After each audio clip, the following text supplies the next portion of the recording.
আজ সকাল 10টায় বাংলা প্রথম পত্রের মাধ্যমে শুরু হয়েছে চলতি বছরের এসএসসি ও সমমানের পরীক্ষা। নির্ধারিত সময়সূচি অনুযায়ী এই পরীক্ষা চলবে আগামী 20 মে পর্যন্ত। গত বছরের তুলনায় এবছর শিক্ষার্থীদের সংখ্যা কিছুটা কমেছে। গত বছর যেখানে অংশ নিয়েছিল 19,34,000 শিক্ষার্থী, সেখানে এবছর অংশ নিচ্ছে 18,57,000 জন। সকাল 8টার পর থেকেই পরীক্ষা কেন্দ্রে আসতে শুরু করে শিক্ষার্থীরা।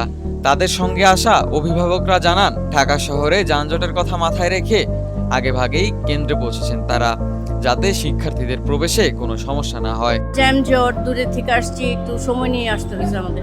অভিভাবকরা শিক্ষামন্ত্রীর উদ্দেশ্যে বলেন, পরীক্ষার ঠিক আগে শিক্ষার্থীদের মধ্যে ভীতি সৃষ্টির মতো বক্তব্য দেওয়া ঠিক হয়নি। শিক্ষামন্ত্রীর এরকম উল্টাপাল্টা বক্তব্যে আমরা খুবই বিচলিত হয়ে গেছি। ছাত্রছাত্রীরাও ভয় পাইছে।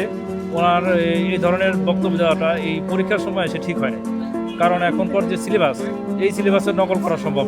পরীক্ষা শেষে শিক্ষার্থীরা জানান, শুরুর আগে কিছুটা ভয় কাজ করলেও পরীক্ষা শেষে তারা স্বস্তি অনুভব করছেন। তাদের মতে প্রশ্নপত্র তুলনামূলক সহজ হওয়ায় পরীক্ষা ভালো হয়েছে। এমসিকিউ ও সিকিউ আলাদা আলাদা পাশের বিষয়েও তারা চিন্তিত নন। যতটা ভাবছিলাম কঠিন হবে, কিন্তু তার তুলনায় অনেক সহজ। অতটা হার্ড হয় না যতটা ভাবছিলাম। সব মিলে আলহামদুলিল্লাহ।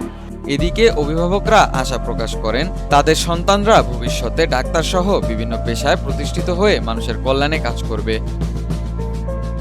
Desk report, H news.